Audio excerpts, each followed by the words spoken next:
Good morning, VC. It's a beautiful Friday morning in Trenton, Ontario. This is Glen Kellaway, your low-end music freak. This is the top 10, part 9 in my series, The Greatest 100 Albums of All Time. Let me tell you a little story for those of you who don't know. I did this video already, posted it yesterday.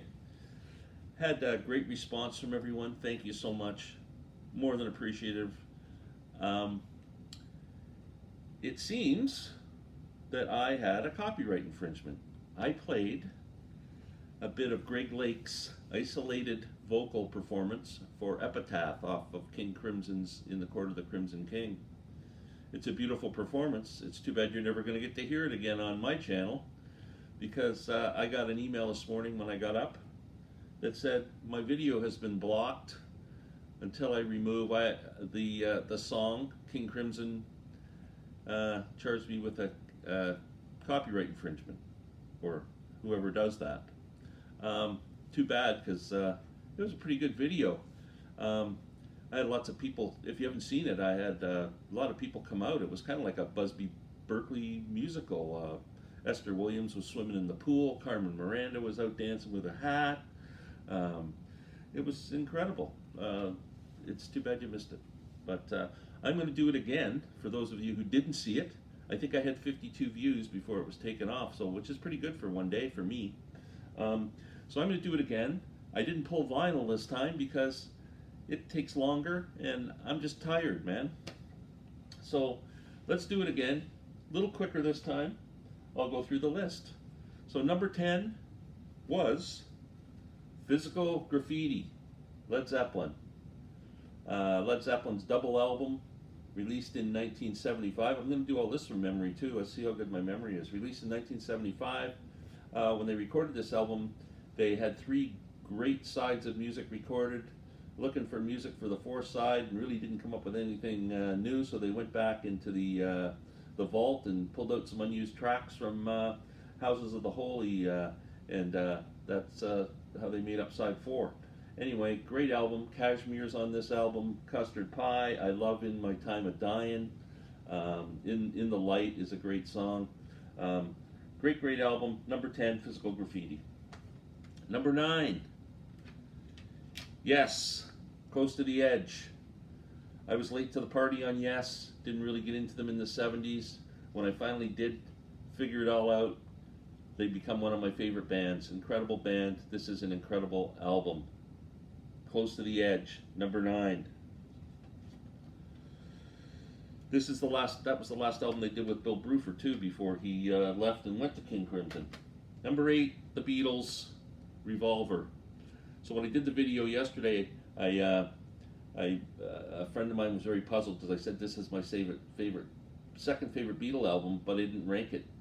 There's another 2 to come, so he was going, how can that be? So this is my second favorite Beatle album, but I don't necessarily think it's the second greatest Beatle album. If that makes any sense to anybody, it does to me. Okay, so Revolver, number 8.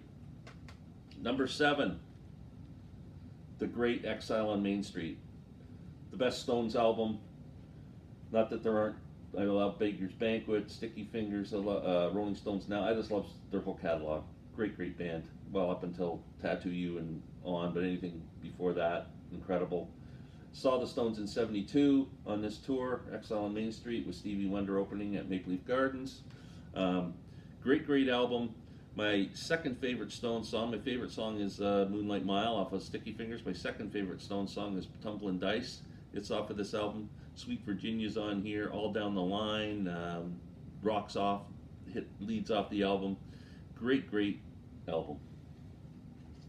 Next on the list, The Beatles, Abbey Road. See, this is what I'm telling you. I think Abbey Road's a greater album than Revolver. Side 2 medley, I mean, probably the greatest side of music ever recorded. So that puts it up there, right there. I remember picking up this album, bringing it home, and you hear Come Together and Something. I mean, it's just a phenomenal album from the Beatles. It was a great farewell album for us. There was a response video going around, The Perfect Album. I would put this high on that list. Van Morrison, Astro Weeks, The Perfect Album. mix of folk and jazz, pop, and great lyrics.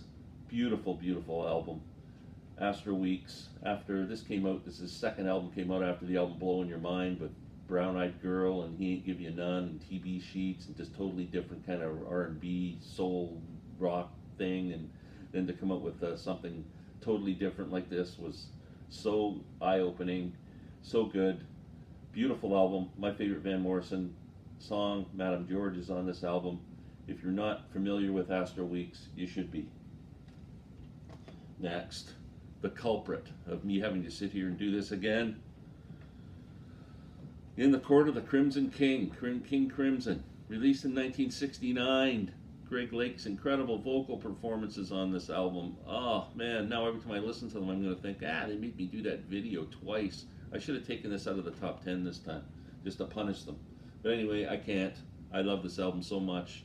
The father of prog rock, King Crimson in the Court of the Crimson King. Fantastic album. Number 3, Jethro Tull, Aqualung.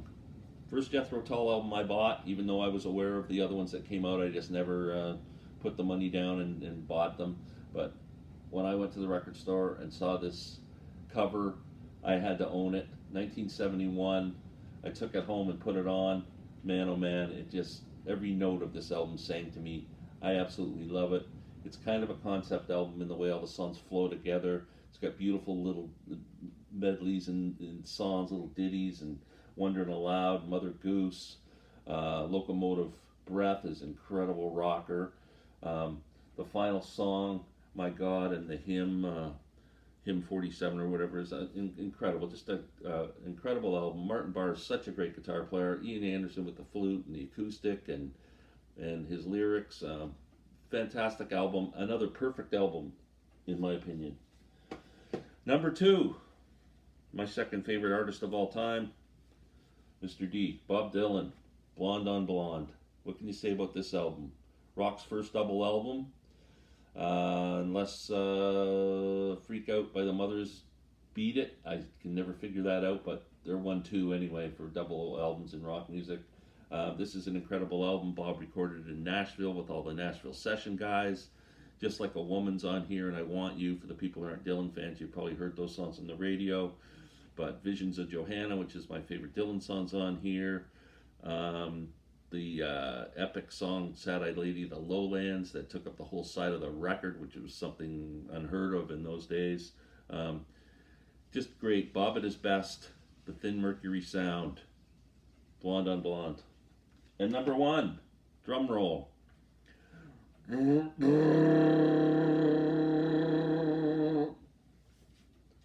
Or Sgt. Pepper's Lonely Hearts Club Band. Sgt. Pepper's. I know everybody doesn't agree. It seems like over the years this album's taken a beating. From the first time I heard it in June 1967 to today, I think it's the greatest album I've ever heard. Greatest album that was ever made. There's no album that will ever surpass this album. I just absolutely love it. Kick-started the Summer of Love. Iconic cover. Lyrics on the back of the cover, psychedelic sounds, a lot of the recording techniques they use, the flanging, and just the way the songs all flowed together. And one thing that stands out for me in this album, and I don't know if it does for other people, is Paul McCartney's bass playing. Just so melodic and so great on this album.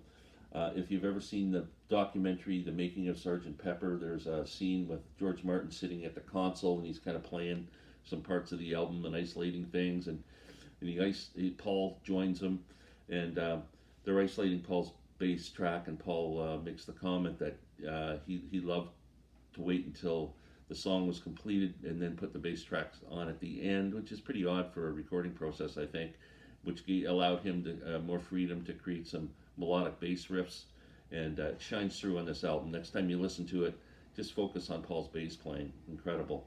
Sgt. Pepper, number 1. I want to thank everybody for watching. From this moment forward, I make a vow. There will never be another note of music played on my channel unless I'm picking the banjo. So thank you all for watching. Thank you all for who commented and made such great comments. Shannon D did one this way big. She commented on every song. You're incredible, Shannon. I love you. Rachel, Robert from On My Turntable, the Happy Hippie Guy, Chris at Blue Sky Vinyl, Christian Aserio, Aaron Muther Alamar. I'm gonna forget people. You guys are all amazing. I love you so much. Thank you.